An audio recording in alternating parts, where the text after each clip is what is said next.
जागते रहो, जागते रहो, जागते रहो, जागते रहो।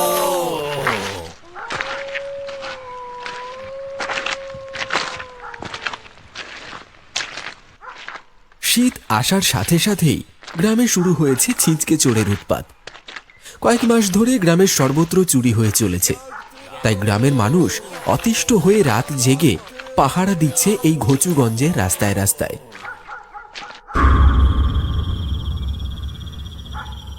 जागते रहो, जागते रहो, जागते रहो, जागते रहो।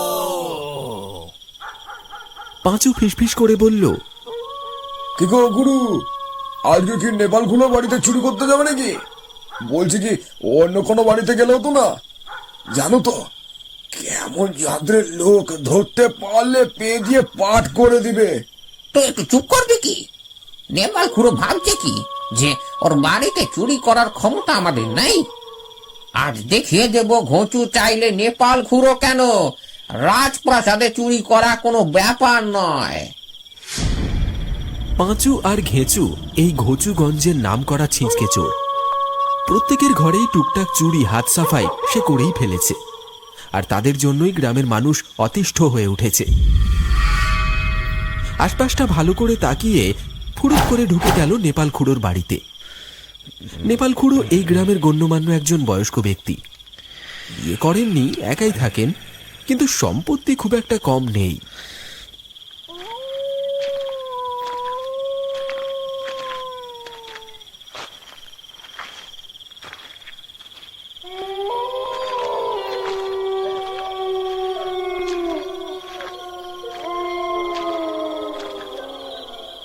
এবার যা পারবি ঝোলায় ঢুকিয়ে নে, খুব সাবধানে। ঠিক আছে গুরু।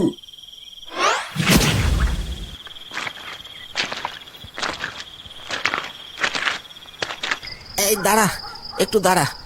সেই থেকে হেঁটে হেঁটে পাগুলো যেন ধরে গেল। বলছি এখন কটা বাজবে বলো তো মদন কাকা? ভালোই রাত হয়েছে, 2-2-2:30 কাছাকাছি তো হবেই। আর পারা যাচ্ছে না এই ঠান্ডায়, চোখগুলো যেন ভেতরে টানছে। বলছি কাকা, বাড়ি চলে গেলে হয় না? মনে হয় চোরের দল আজ আর বেরোবে না, প্রচন্ড ঘুম পেয়েছে। ঠিক আছে, আর একটা রাউন্ড মেরে বাড়ি চলে যাব। 2 মিনিট বস।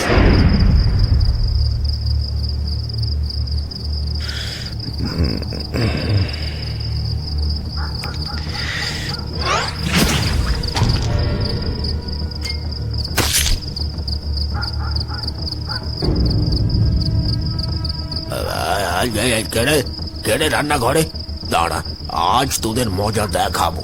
আমার ঘরে চুরি করতে আসা। এটা কি করলে পাঁচু? বাঁচতে হলে পালা তাড়াতাড়ি।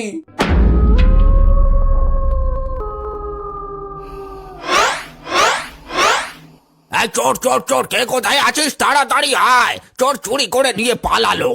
মাচায় বসে বিশ্রাম নিচ্ছিল বসন্ত, মদন কাকা, শঙ্কর আরো অনেকে। শুনতে পেল নেপাল খুঁড়ো চোর চোর করে চিৎকার করছে। শ্যামল কাকা বলল, এখানে বসন্ত, বলতে না বলতে চোর বেটা বেরিয়ে পড়লো, তাও আবার একেবারে নেপাল খুঁড়োর বাড়িতে। তাড়াতাড়ি চল সবাই, তাড়াতাড়ি চল। কি গো খুড়ো, কি হলো? চোর চোর করে চিৎকার করছো কেন?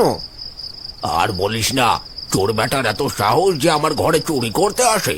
আজ বেটাদের মজা দেখাবো, তাড়াতাড়ি চল আমার সাথে। বলছি খুড়ো, কোন দিকে গেছে বেটাগুলো? ওই কবরস্থানের রাস্তাটার দিকে ছুটে গেল দেখলাম। তাড়াতাড়ি চল, তা না হলে হাতের বাইরে চলে যাবে। কথা শেষ করেই সবাই রওনা দিল কবরস্থানের রাস্তার দিকে, যে দিকটায় ঘেঁচু আর পাঁচু ছুটে পালিয়েছে। সবাই মিলে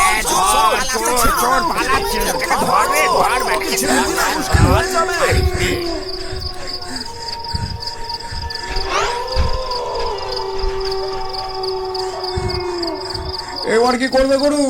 সামনে তো কবরস্থান, এবার আর কোন দিকে পালাবো? বাঁচতে হলে এই কবরস্থানে গা ঢাকা দিতে হবে। কি বলছো গুরু? এই কবরস্থানে ঢোকা মানে সাক্ষাৎ মরণ। জানো তো কোন শয়তান থাকে এখানে? এখনো তো কিছু ভাবার সময় নয়। ভেতরে না ঢুকলে গ্রামের লোক মেরে এইখানে পুঁতে দেবে।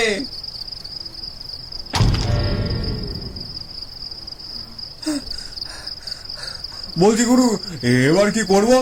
ধরতে পারলে তো বেঁধে লাট করে দেবে। চুপ কর, বেশি বকবক করিস না, এখানে চুপ করে বসে থাক। বলছি খুড়ো, এই মাল দুটো তো ওই পাশেই তো এলো, গেল কোথায়? ভেতরে খোঁজাখুঁজি করবো নাকি? ভেবেছিস নাকি তোরা ওদের দুজনকে ধরতে গিয়ে সবাই মিলে মরবো নাকি? জানিস না এই কবরস্থানে ওই শয়তান থাকে? তাড়াতাড়ি চল এখান থেকে।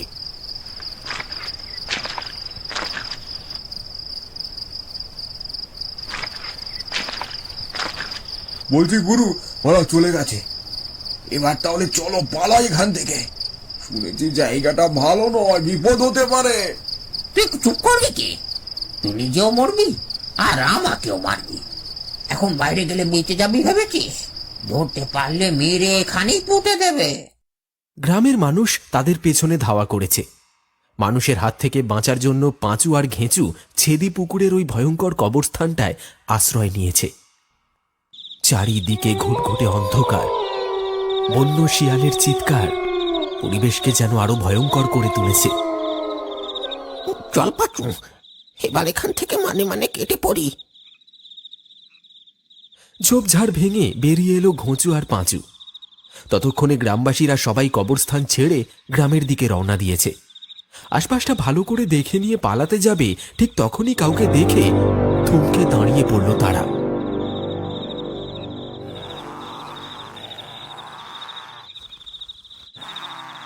এই এই কে রে তুই? এখানে কি করছিস? কোনো কথায় উত্তর দিল না সেই ব্যক্তি। তাদের কথায় যেন হুঁশ ফিরে পেল আর হালকা হালকা দুলতে শুরু করল। আচমকাই সবাইকে চমকে দিয়ে উঠে দাঁড়ালো।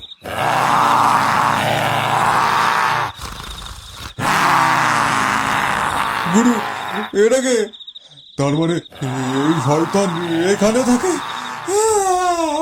এবার কি হবে গো গুরু? কি আর হবে? আর এক মুহূর্ত এখানে নয়, পালা এখান থেকে।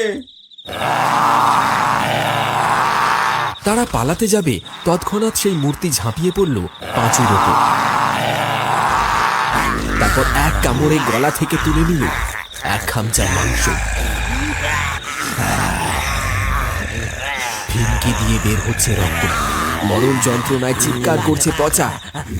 আস্তে আস্তে চুপ হয়ে গেল। সুপ্ত লাভা যেন জ্বলে উঠেছে, আর তারই প্রকাশ হচ্ছে সেই মূর্তির দুই চোখ দিয়ে। যেন আগুনের শিখা চোখ থেকে বেরিয়ে এসে বাতাসকে স্পর্শ করছে। এরপর সেই মূর্তি পাঁচুর শরীরটাকে ছুঁড়ে ফেলে দিল কবরের একদিকে, আর ঘুরে তাকালো ঘেঁচুর দিকে। ঘেঁচু তখন প্রাণ ভয়ে দৌড়ে গেল কবরের গেটের দিকে। এখান থেকে বেরোতে পারলে হয়তো তার প্রাণটা বেঁচে যাবে। আর সেই মুহূর্তেই আকাশের দিকে তাকিয়ে চিৎকার করে এগিয়ে গেল ঘেঁচুর দিকে, যেন মনে হচ্ছে সে আজ নিজের শিকারকে এখান থেকে বের হতেই দেবে না।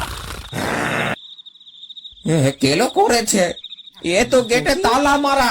না না, পাঁচিল টপকে পালাতে হবে। গেটে তালা দেওয়া, আর এক মুহূর্ত দেরি না করে ঘেঁচু এগিয়ে গেল সামনের পাঁচিলটার দিকে।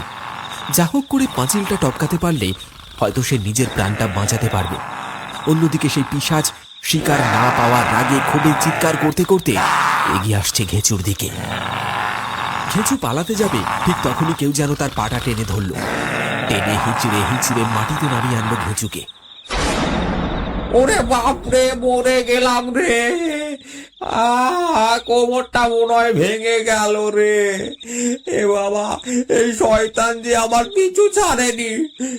এবার এবার আমার কি হবে? হে ভগবান, গ্রামবাসীদের হাত থেকে রক্ষা পেতে গিয়ে শয়তানের খপ্পরে পড়ে গেলাম। এবারের মতো রক্ষা করো।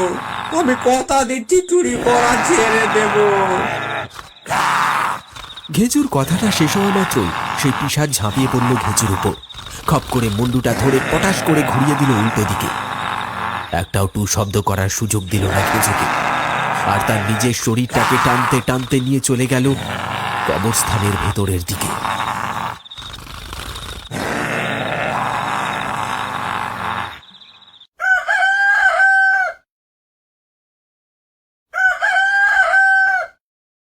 সকাল হতেই দেখা গেল সেই কবরস্থানের কাছে ভিড় জমেছে।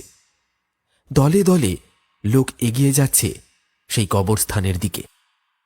দেখেই বোঝা যাচ্ছে কিছু একটা ঘোটালা হয়েছে ওইখানে। সবাই গিয়ে দেখল গ্রামের নামকরা দুই ছিঁচকে চোর, পাঁচু আর ঘেঁচু, ওদেরকে কে যেন আগের দিন রাতে নৃশংসভাবে হত্যা করেছে। তাদের এই মৃত্যুতে গ্রামের মানুষ যতটা না দুঃখ পেয়েছে, তার থেকে বেশি যেন শান্তি পেয়েছে। এখন রাতের অন্ধকারে চুরির হাত থেকে রক্ষা পেল এই গ্রাম।